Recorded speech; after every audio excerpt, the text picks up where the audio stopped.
compel the hawk to sit that is unmanned, or make the hound, untaught, to draw the deer, or bring the free against his will in band, or move the sad a pleasant tale to hear, your time is lost, and you know wit the near. So love any learns, of force the heart to knit, she serves but those that feel sweet fancies fit. Mirror for magistrates. It is not often that hope is rewarded by fruition so completely as the wishes of the young men of the garrison were met by the state of the weather on the succeeding day. The heats of summer were little felt at Oswego at the period of which we are writing, for the shade of the forest, added to the refreshing breezes from the lake, so far reduced the influence of the sun as to render the nights always cool and the days seldom oppressive.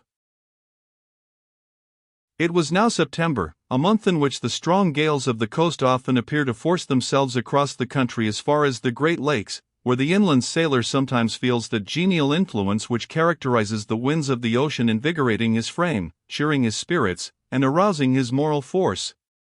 Such a day was that on which the garrison of Oswego assembled to witness what its commander had jocularly called a passage of arms.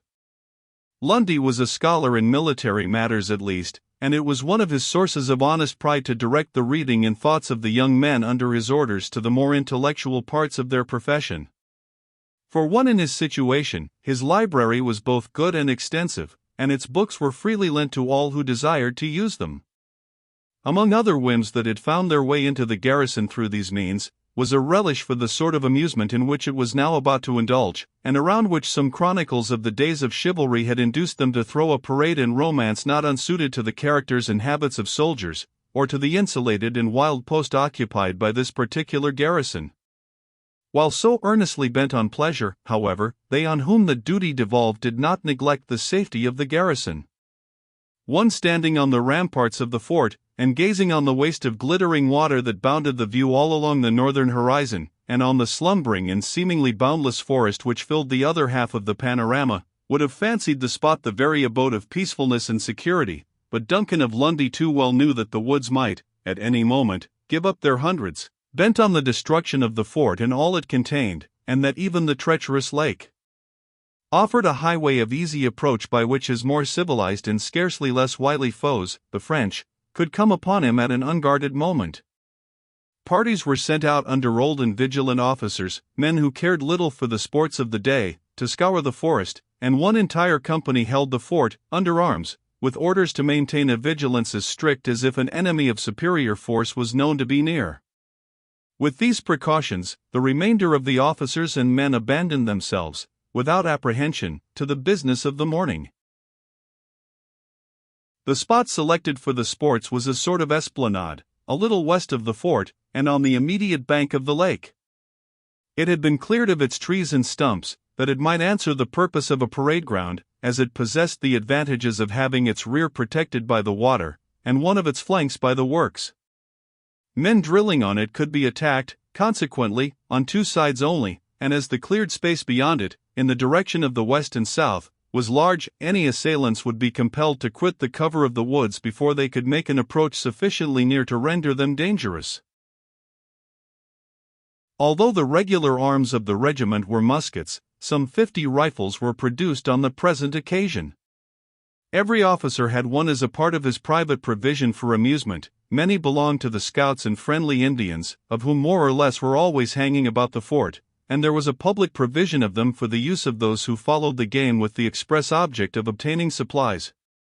Among those who carried the weapon were some 5 or 6, who had reputation for knowing how to use it particularly well, so well, indeed, as to have given them a celebrity on the frontier, twice that number who were believed to be much better than common, and many who would have been thought expert in almost any situation but the precise one in which they now happened to be placed.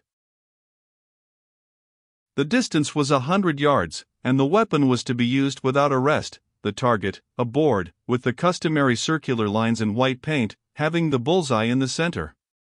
The first trials in skill commenced with challenges among the more ignoble of the competitors to display their steadiness and dexterity in idle competition. None but the common men engaged in this strife, which had little to interest the spectators, among whom no officer had yet appeared. Most of the soldiers were Scotch, the regiment having been raised at Stirling and its vicinity not many years before, though, as in the case of Sergeant Dunham, many Americans had joined it since its arrival in the colonies. As a matter of course, the provincials were generally the most expert marksmen, and after a desultory trial of half an hour it was necessarily conceded that a youth who had been born in the colony of New York, and who, coming of Dutch extraction, was the most expert of all who had yet tried their skill. It was just as this opinion prevailed that the oldest captain, accompanied by most of the gentlemen and ladies of the fort, appeared on the parade. A train of some 20 females of humbler condition followed, among whom was seen the well-turned form, intelligent, blooming, animated countenance, and neat, becoming attire of Mabel Dunham. Of females who were officially recognized as belonging to the class of ladies, there were but 3 in the fort, all of whom were officers' wives, Mabel being strictly, as had been stated by the quartermaster, the only real candidate for matrimony among her sex. Some little preparation had been made for the proper reception of the females, who were placed on a low staging of planks near the immediate bank of the lake.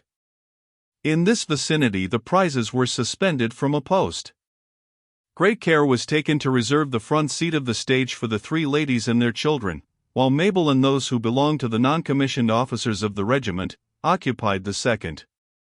The wives and daughters of the privates were huddled together in the rear, some standing and some sitting, as they could find room. Mabel, who had already been admitted to the society of the officers' wives, on the footing of a humble companion, was a good deal noticed by the ladies in front, who had a proper appreciation of modest self-respect and gentle refinement, though they were all fully aware of the value of rank, more particularly in a garrison. As soon as this important portion of the spectators had got into their places, Lundy gave orders for the trial of skill to proceed in the manner that had been prescribed in his previous orders. Some 8 or 10 of the best marksmen of the garrison now took possession of the stand, and began to fire in succession. Among them were officers and men indiscriminately placed, nor were the casual visitors in the fort excluded from the competition. As might have been expected of men whose amusements and comfortable subsistence equally depended on skill in the use of their weapons, it was soon found that they were all sufficiently expert to hit the bullseye, or the white spot in the center of the target. Others who succeeded them, it is true, were less sure, their bullets striking in the different circles that surrounded the center of the target without touching it. According to the rules of the day, none could proceed to the second trial who had failed in the first, and the adjutant of the place, who acted as master of the ceremonies, or marshal of the day, called upon the successful adventurers by name to get ready for the next effort, while he gave notice that those who failed to present themselves for the shot at the bullseye would necessarily be excluded from all the higher trials. Just at this moment Lundy, the quartermaster, and Jasper Odouse appeared in the group at the stand, while the Pathfinder walked leisurely on the ground without his beloved rifle, for him a measure so unusual, as to be understood by all present as a proof that he did not consider himself a competitor for the honors of the day. All made way for Major Duncan, who, as he approached the stand in a good-humored way, took his station, leveled his rifle carelessly, and fired. The bullet missed the required mark by several inches. "Major Duncan is excluded from the other trials," proclaimed the adjutant, in a voice so strong and confident that all the elder officers and the sergeants well understood that this failure was preconcerted, while all the younger gentlemen and the privates felt new encouragement to proceed on account of the evident impartiality with which the laws of the sports were administered. "Now, Master Odouse, comes your turn," said Muir, "and if you do not beat the major, I shall say that your hand is better skilled with the oar than with the rifle." Jasper's handsome face flushed. He stepped upon the stand, cast a hasty glance at Mabel, whose pretty form he ascertained was bending eagerly forward as if to note the result, dropped the barrel of his rifle with but little apparent care into the palm of his left hand, raised the muzzle for a single instant with exceeding steadiness, and fired. The bullet passed directly through the center of the bullseye, much the best shot of the morning, since the others had merely touched the paint. "Well performed, Master Jasper," said Muir, as soon as the result was declared, and a shot that might have done credit to an older head and a more experienced eye. "I'm thinking, notwithstanding, there was some of a youngster's luck in it, for ye were no particular in the aim ye took. Ye may be quick, Odouse, in the movement, but you're not philosophic nor scientific in your management of the weapon. Now, Sergeant Dunham, I'll thank you to request the ladies to give a closer attention than common, for I'm about to make that use of the rifle which may be called the intellectual. Jasper would have killed, I allow, but then there would not have been half the satisfaction in receiving such a shot as in receiving one that is discharged scientifically. All this time the quartermaster was preparing himself for the scientific trial, but he delayed his aim until he saw that the eye of Mabel, in common with those of her companions, was fastened on him in curiosity. As the others left him room, out of respect to his rank, no one stood near the competitor but his commanding officer, to whom he now said in his familiar manner, "Ye see, Lundy, that something is to be gained by exciting a female's curiosity. It's an active sentiment is curiosity, and properly improved may lead to gentler innovations in the end." "Very true, Davy, but ye keep us all waiting while ye make your preparations, and here is Pathfinder drawing near to catch a lesson from your greater experience." "Well, Pathfinder, and so you have come to get an idea too, concerning the philosophy of shooting? I do not wish to hide my light under a bushel, and you're welcome to all you'll learn. Do ye no mean to try a shot yoursel, man?" "Why should I, quartermaster, why should I? I want none of the prizes, and as for honor, I have had enough of that, if it's any honor to shoot better than yourself. I'm not a woman to wear a calash." "Very true, but ye might find a woman that is precious in your eyes to wear it for ye, as—" "Come, Davy," interrupted the major, "your shot or a retreat. The adjutant is getting impatient." "The quartermaster's department and the adjutant's department are seldom compliable, Lundy, but I'm ready. Stand a little aside, Pathfinder, and give the ladies an opportunity." Lieutenant Muir now took his attitude with a good deal of studied elegance, raised his rifle slowly, lowered it, raised it again, repeated the maneuvers, and fired. "Missed the target altogether," shouted the man whose duty it was to mark the bullets, and who had little relish for the quartermaster's tedious science. "Missed the target." "It cannot be," cried Muir, his face flushing equally with indignation and shame. "It cannot be, adjutant, for I never did so awkward a thing in my life. I appeal to the ladies for a juster judgment." "The ladies shut their eyes when you fired," exclaimed the regimental wags.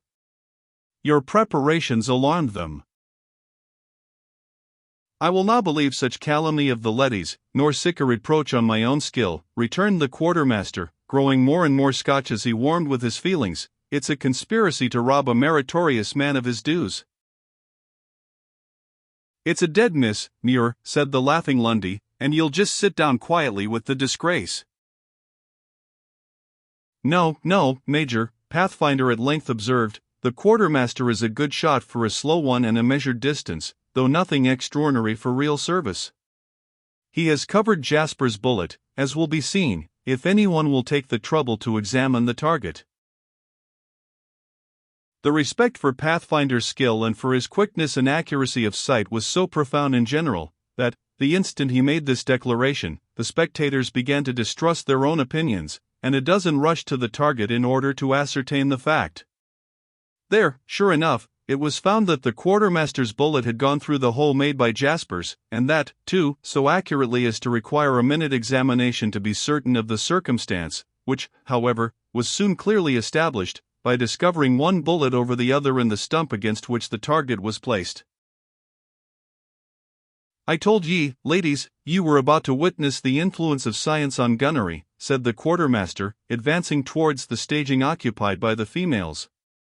"Major Duncan derides the idea of mathematics entering into target shooting, but I tell him philosophy colors, and enlarges, and improves, and dilates, and explains everything that belongs to human life, whether it be a shooting match or a sermon. In a word, philosophy is philosophy, and that is saying all that the subject requires."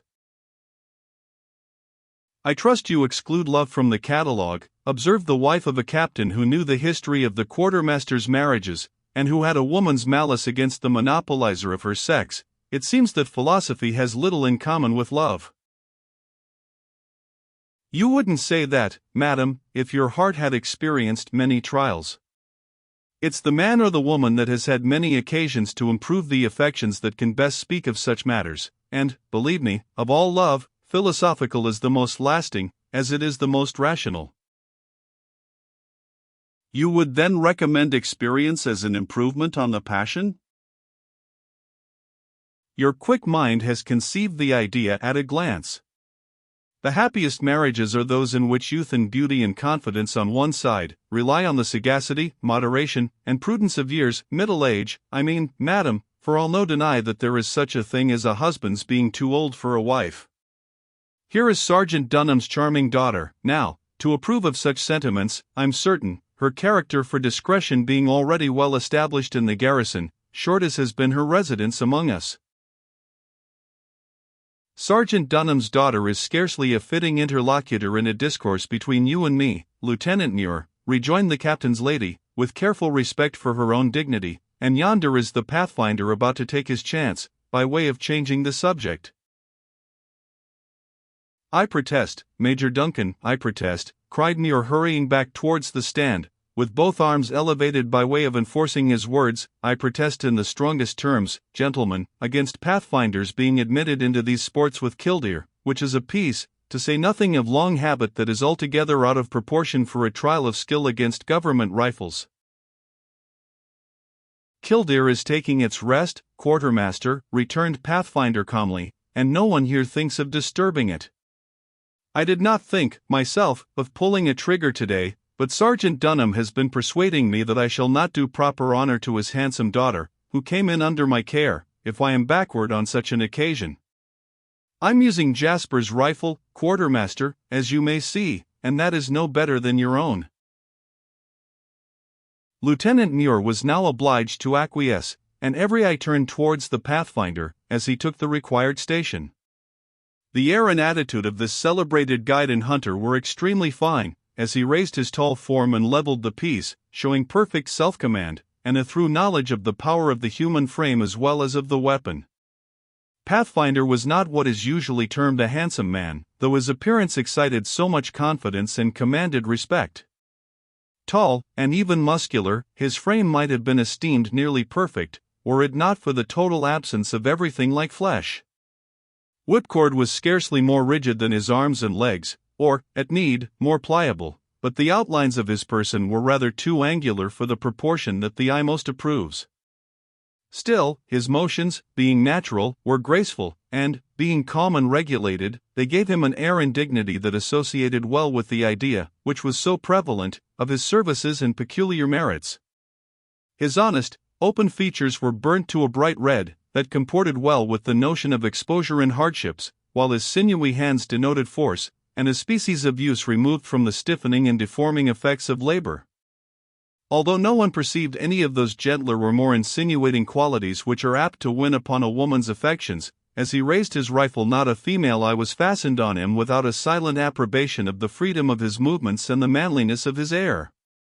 Thought was scarcely quicker than his aim, and, as the smoke floated above his head, the butt end of the rifle was seen on the ground, the hand of the Pathfinder was leaning on the barrel, and his honest countenance was illuminated by his usual silent, hearty laugh. If one dared to hint at such a thing, cried Major Duncan, I should say that the Pathfinder had also missed the target. No, no, Major, returned the guide confidently, that would be a risky declaration. I didn't load the piece, and can't say what was in it, but if it was lead, you will find the bullet driving down those of the quartermaster and Jasper, else is not my name Pathfinder. A shout from the target announced the truth of this assertion. That's not all, boys, called out the guide, who was now slowly advancing towards the stage occupied by the females. If you find the target touched at all, I'll own to a miss. The quartermaster cut the wood, but you'll find no wood cut by that last messenger. Very true, Pathfinder, very true, answered Muir, who was lingering near Mabel, though ashamed to address her particularly in the presence of the officers' wives. The quartermaster did cut the wood, and by that means he opened a passage for your bullet, which went through the hole he had made. "Well, quartermaster, there goes the nail, and we'll see who can drive it closer. You were right before, though I did not think of showing what a rifle can do today. Now my hand is in, I'll turn my back to no man that carries King George's commission. Chingachgook is outlying, or he might force me into some of the niceties of the art, but, as for you, quartermaster, if the nail don't stop you, the potato will." "You're over boastful this morning, Pathfinder, but you'll find you've no green boy fresh from the settlements and the towns to deal with, I will assure ye." "I know that well, quartermaster, I know that well, and shall not deny your experience. You've lived many years on the frontiers, and I've heard of you in the colonies, and among the Indians, too, quite a human life ago." "Nah, interrupted Muir in his broadest Scotch, "this is injustice, man. I've no lived so very long, neither." "I'll do you justice, Lieutenant, even if you get the best in the potato trial. I say you've passed a good human life, for a soldier, in places where the rifle is daily used, and I know you are a creditable and ingenious marksman, but then you are not a true rifle shooter. As for boasting, I hope I'm not a vain talker about my own exploits, but a man's gifts are his gifts, and it's flying in the face of Providence to deny them. The sergeant's daughter, here, shall judge between us, if you have the stomach to submit to so pretty a judge." The Pathfinder had named Mabel as the arbiter because he admired her, and because, in his eyes, rank had little or no value, but Lieutenant Muir shrank at such a reference in the presence of the wives of the officers.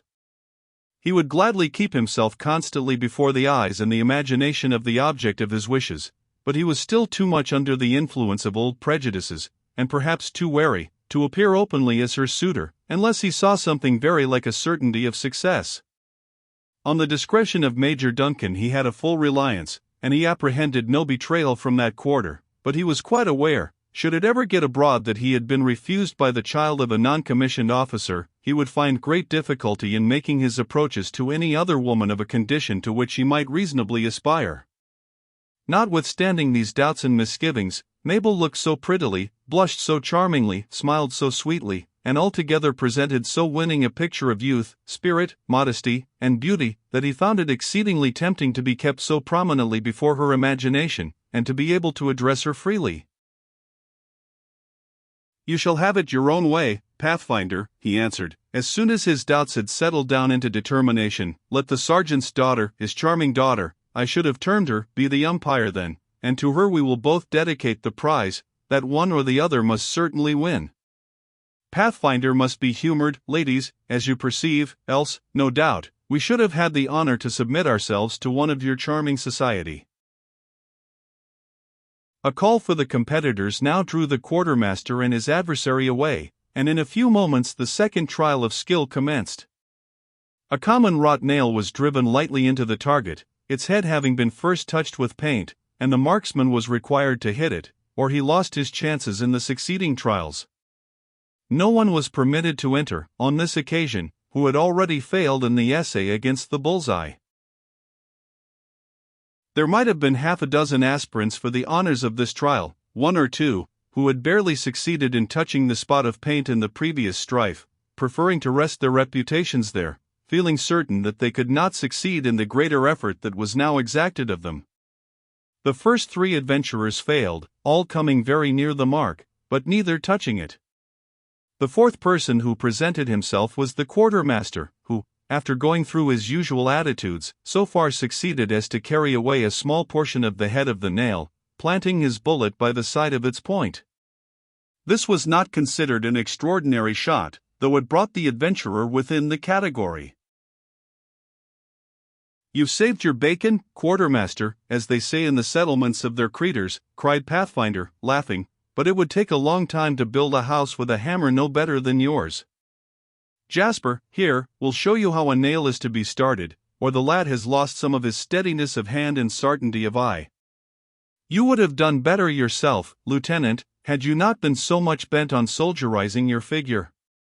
Shooting is a natural gift, and is to be exercised in a natural way." "We shall see, Pathfinder. I call that a pretty attempt at a nail, and I doubt if the 55th has another hammer, as you call it, that can do just the same thing over again. Jasper is not in the 55th, but there goes his rap. As the Pathfinder spoke, the bullet of Odaus hit the nail square, and drove it into the target, within an inch of the head. "Be all ready to clench it, boys," cried out Pathfinder, stepping into his friend's tracks the instant they were vacant. "Never mind a new nail, I can see that, though the paint is gone, and what I can see I can hit, at 100 yards, though it were only a mosquito's eye. Be ready to clench."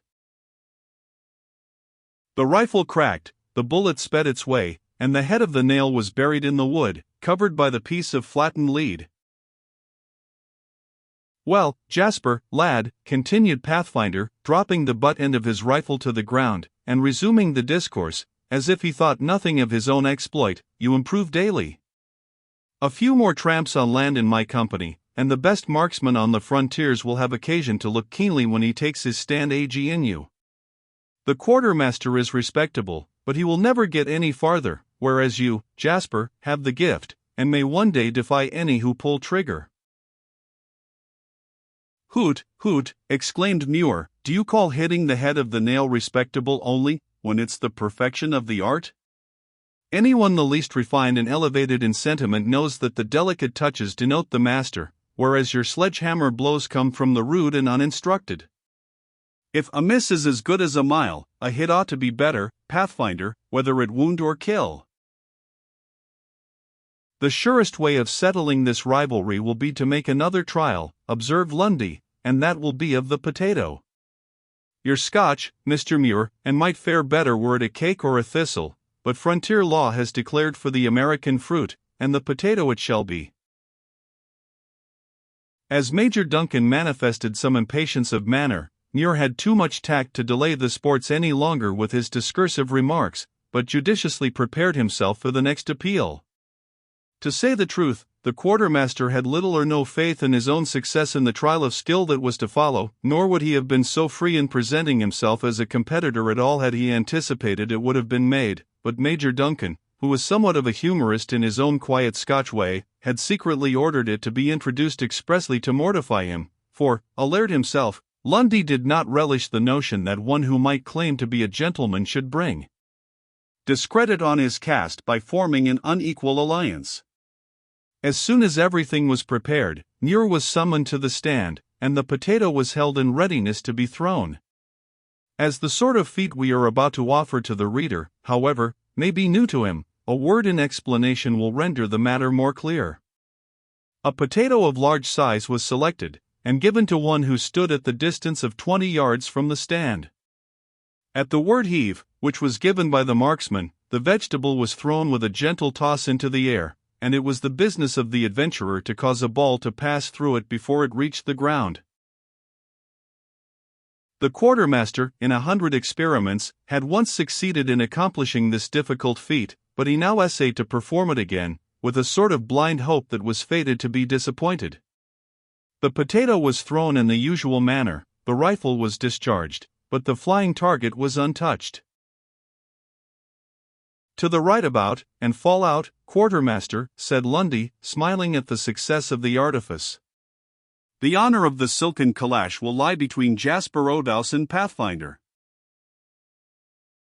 "And how is the trial to end, Major?" inquired the latter. "Are we to have the two-potato trial, or is it to be settled by center and skin?" "By center and skin, if there is any perceptible difference, otherwise the double shot must follow." "This is an awful moment to me, Pathfinder," observed Jasper, as he moved towards the stand, his face actually losing its color and intensity of feeling. Pathfinder gazed earnestly at the young man, and then, begging Major Duncan to have patience for a moment, he let his friend out of the hearing of all near him before he spoke. "You seem to take this matter to heart, Jasper," the hunter remarked, keeping his eyes fastened on those of the youth. "I must own, Pathfinder, that my feelings were never before so much bound up in success." "And do you so much crave to outdo me, an old and tried friend, and that, as it might be, in my own way?" Shooting is my gift, boy, and no common hand can equal mine. I know it, Pathfinder, but yet. But what, Jasper, boy, speak freely, you talk to a friend.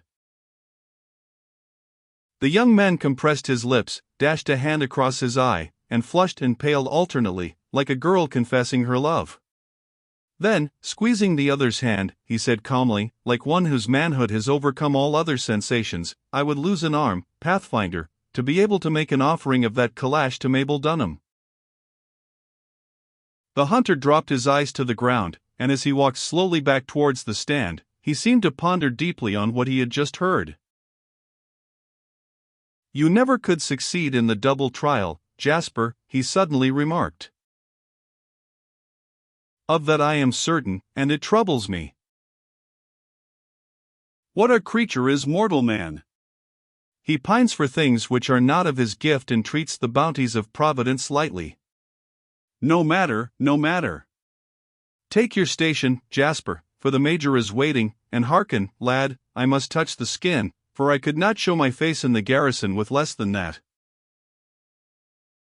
I suppose I must submit to my fate, returned Jasper, flushing and losing his color as before, but I will make the effort, if I die.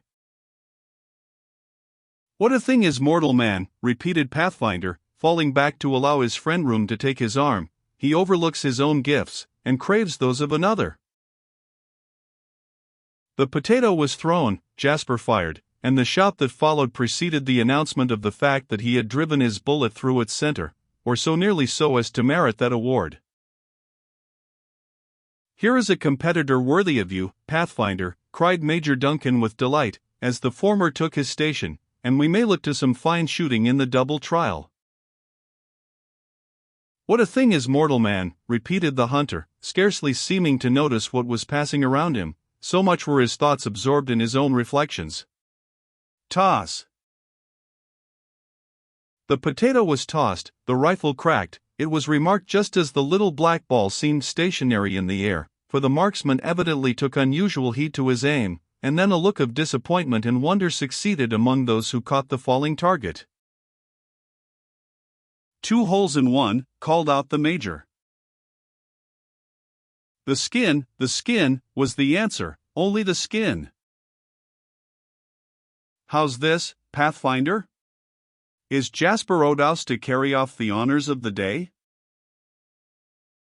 The calash is his, returned the other, shaking his head and walking quietly away from the stand. What a creature is mortal man! Never satisfied with his own gifts, but forever craving that which Providence denies. As Pathfinder had not buried his bullet in the potato, but had cut through the skin, the prize was immediately adjudged to Jasper.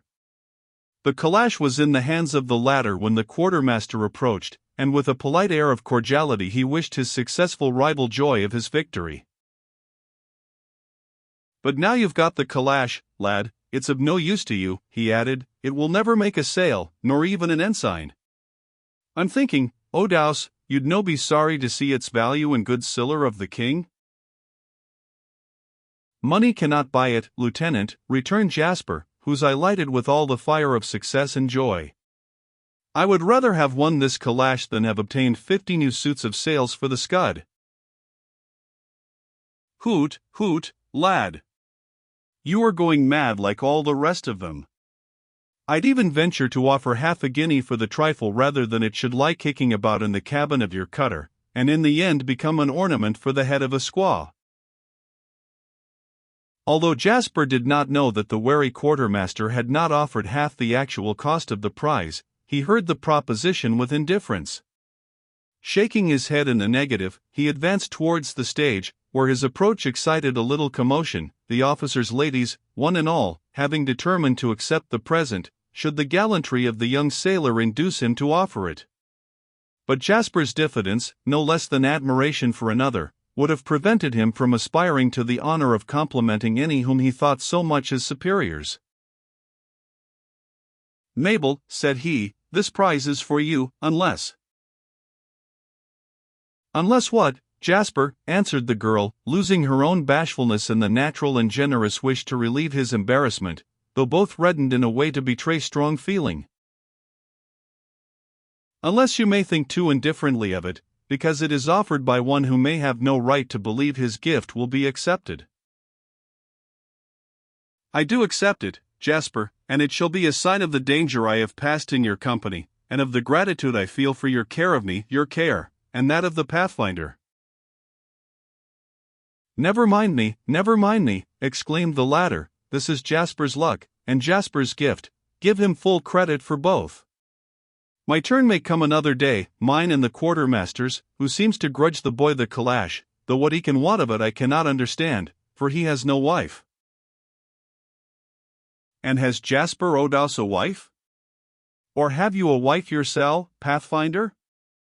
I may want it to help to get a wife, or as a memorial that I have had a wife, or as proof how much I admire the sex, or because it is a female garment, or for some other equally respectable motive.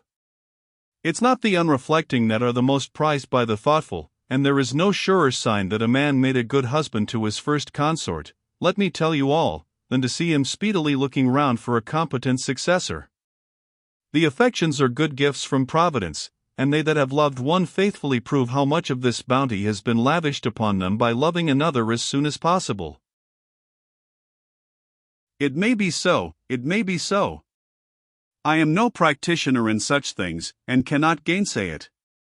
But Mabel here, the sergeant's daughter, will give you full credit for the words. Come, Jasper, although our hands are out, let us see what the other lads can do with the rifle. Pathfinder and his companions retired, for the sports were about to proceed. The ladies, however, were not so much engrossed with rifle shooting as to neglect the calash. It passed from hand to hand, the silk was felt, the fashion criticized, and the work examined, and divers opinions were privately ventured concerning the fitness of so handsome a thing passing into the possession of a non-commissioned officer's child.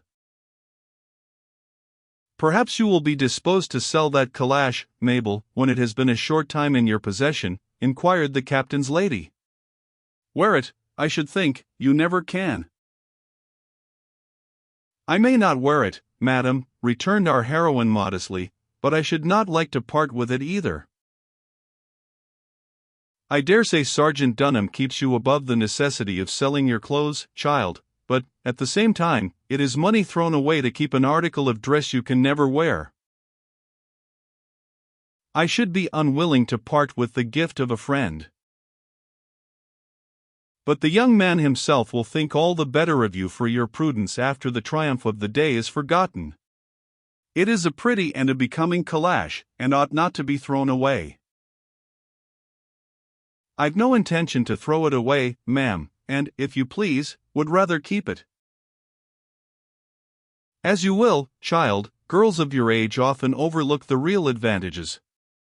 Remember, however, if you do determine to dispose of the thing, that it is bespoke, and that I will not take it if you ever even put it on your own head. Yes, ma'am, said Mabel, in the meekest voice imaginable, though her eyes looked like diamonds, and her cheeks reddened to the tints of two roses, as she placed the forbidden garment over her well-turned shoulders, where she kept it a minute, as if to try its fitness, and then quietly removed it again. The remainder of the sports offered nothing of interest. The shooting was reasonably good, but the trials were all of a scale lower than those related, and the competitors were soon left to themselves. The ladies and most of the officers withdrew, and the remainder of the females soon followed their example. Mabel was returning along the low flat rocks that lined the shore of the lake, dangling her pretty calash from a prettier finger, when Pathfinder met her. He carried the rifle which he had used that day, but his manner had less of the frank ease of the hunter about it than usual, while his eye seemed roving and uneasy. After a few unmeaning words concerning the noble sheet of water before them, he turned towards his companion with strong interest in his countenance, and said, Jasper earned that calash for you, Mabel, without much trial of his gifts. It was fairly done, Pathfinder. No doubt, no doubt. The bullet passed neatly through the potato, and no man could have done more, though others might have done as much.